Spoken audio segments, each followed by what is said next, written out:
English premier ലീഗിൽ കരുത്തരായ Arsenal ഫുൾഹാമിനെ 1-2 ഗോളുകൾക്ക് പരാജയപ്പെടുത്തി കിരീട പ്രതീക്ഷ സജീവമാക്കി.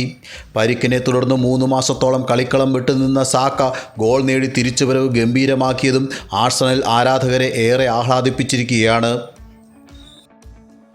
ആഴ്സണലിൻ്റെ ആദ്യ ഗോൾ മൈക്കൽ മുറീനോയുടെ ബൂട്ടിൽ നിന്നും പിറന്നപ്പോൾ ഇഞ്ചുറി ടൈമിൽ ഫുൾഹാമിനായി ബ്രസീൽ താരം റോഡ്രിഗോ മുനീസാണ് ആശ്വാസ ഗോൾ കണ്ടെത്തിയത്. മത്സരത്തിൻ്റെ തുടക്കം മുതൽ ആക്രമിച്ചു കളിച്ച് ആഴ്സണൽ നിരവധി അവസരങ്ങളാണ് സൃഷ്ടിച്ചത്. 16-ാം മിനിറ്റിൽ ആഴ്സണലിൻ്റെ പ്രതിരോധ താരം ഗബ്രിയേൽ പരിക്ക് പറ്റി കളം വിട്ടത് ആരാധകരെ ആശങ്കപ്പെടുത്തി. തുടർന്ന് 37-ാം മിനിറ്റിൽ മുറീനോയുടെ മനോഹരമായ ഗോളിൽ ആഴ്സണൽ മുമ്പിലെത്തി. 66-ാം മിനിറ്റിൽ സാക്ക വീണ്ടും കളിക്കളത്തിലേക്ക് ഇറങ്ങിയത് ഗാലറിയെ ഇളക്കി മറിച്ചു.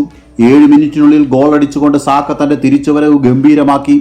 ഗോൾ മടക്കാനായി ഫുൾഹാം കഠിന പ്രയത്നം നടത്തിയതോടെ മത്സരം കൂടുതൽ ആവേശകരമായി മാറി. ഒടുവിൽ ഇഞ്ചുറി ടൈമിൽ മുനീസ് ആശ്വാസ ഗോൾ ഫുൾഹാമിനായി കണ്ടെത്തി. ഈ വിജയത്തോടെ ലീഗ് ലീഡേഴ്സായ ലിവർപൂളുമായുള്ള പോയിന്റ് വ്യത്യാസം 9 കുറച്ചിരിക്കുകയാണ് ആഴ്സണൽ. കിരീട പോരാട്ടത്തിൽ ഇപ്പോഴും സാധ്യതയുള്ള ആഴ്സണൽ അത്ഭുതങ്ങൾ സംഭവിക്കാനായി കാത്തിരിക്കുകയാണ്. മറ്റൊരു വീഡിയോയുമായി വീണ്ടും കാണാം. നന്ദി.